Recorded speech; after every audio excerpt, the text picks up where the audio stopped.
আসসালামু আলাইকুম এভরিওয়ান। আপনাদের এত এক্সপেকটেশন কেন? বাংলাদেশ টিমকে নিয়ে এত এক্সপেকটেশন করার দরকার নেই।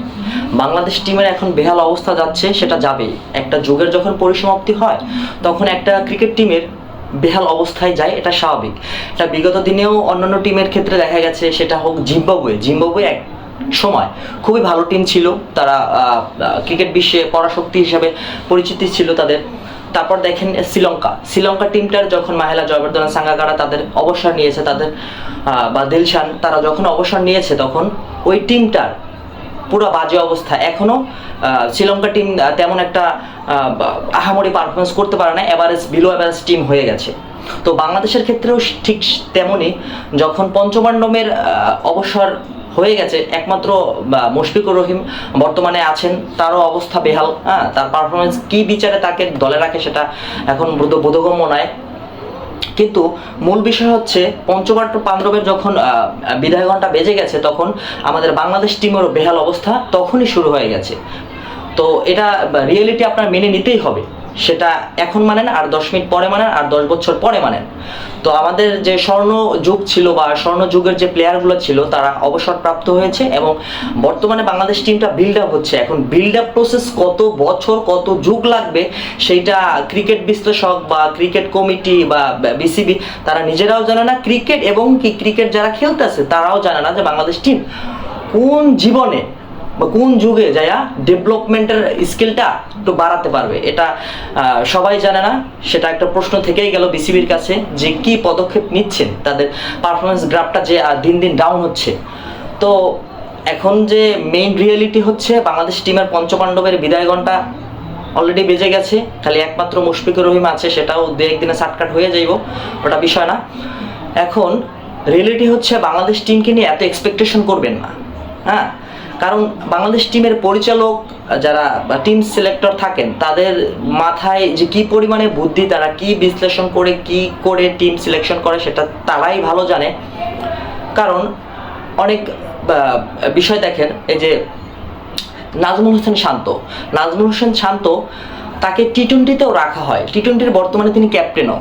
তো দেখা গেছে কি, তিনি টি-20তে ভালো পারফরমেন্স করে না, কিন্তু আদারওয়াইজ যে টেস্ট এবং ওয়ানডে তার পারফরমেন্স পরিসংখ্যান অত্যন্ত ভালো।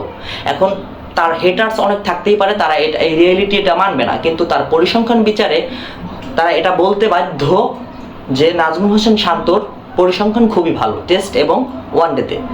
কিন্তু এখানে দেখা গেছে আমাদের মাহমুদুল হাসান জয় কি একটা ভদ্র ছেলে। তার পারফরমেন্স কি, 15 ম্যাচে মানে 15 ইনিংসে তার টেস্টে একটা 59, সে আবার ওপেনিং খেলে।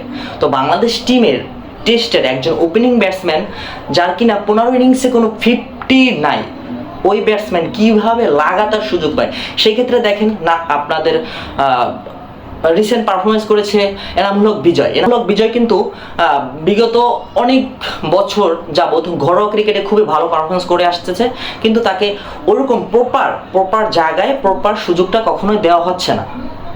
তো ইনি 50টা সেঞ্চুরি করেছে, আজকেও একটা সেঞ্চুরি করলো, 51টা সেঞ্চুরি হয়ে গেছে লিস্টে ক্রিকেটে।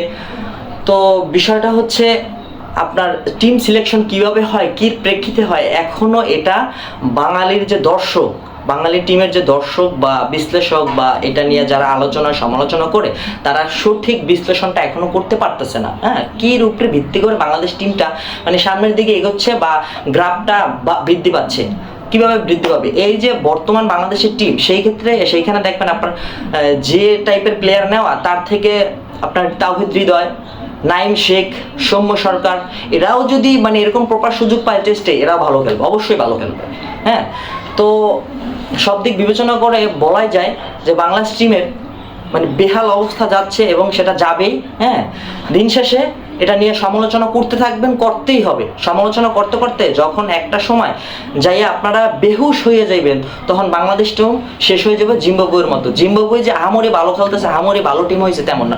জিম্বাবুয়ে সেই একটা সময় খুব পরাশক্তি একটা টিম ছিল, সেই টিমটা এখন বেহাল অবস্থা চলে গেছে, বিলো অ্যাভারেজের চেয়েও নিচু টিম হয়ে গেছে এবং বাংলাদেশ টিম ঠিকই সেই অবস্থানে যাচ্ছে। আর সেই গ্রাফটা থেকে আপ হইতে কতদিন লাগবো সেটা আপনি কেউই জানে না। তো এটা নিয়ে এত ওভার হাইপ হওয়ার কিছু নাই, এক্সপেকটেশন রাখার কোনো দরকার নেই। বাংলাদেশ টিমের খেলা ইচ্ছা হলে দেখবেন, ইচ্ছা হলে দেখবেন না। এখন বাংলাদেশে যেহেতু জন্ম, দেশপ্রেমটার জন্য বাংলাদেশ টিমের খেলাটা হলে একটু হলেও টিভিটা ছেড়ে খেলা দেখতে ইচ্ছা করে, কিন্তু সব দিক বিবেচনা করে অনেকটা সময় মনটা খারাপ হয়, কি কাদের খেলা দেখি ভাই। তো এটাই আলোচ্য বিষয়, তো এক্সপেকটেশন রাখবেন না। আসসালামু আলাইকুম এভরিওয়ান। যারা আমার ইউটিউব চ্যানেল থেকে দেখছেন, ইউটিউব চ্যানেলটা সাবস্ক্রাইব করে দিবেন। যারা আমার পেজ থেকে দেখছেন, পেজটাকে ফলো দিবেন।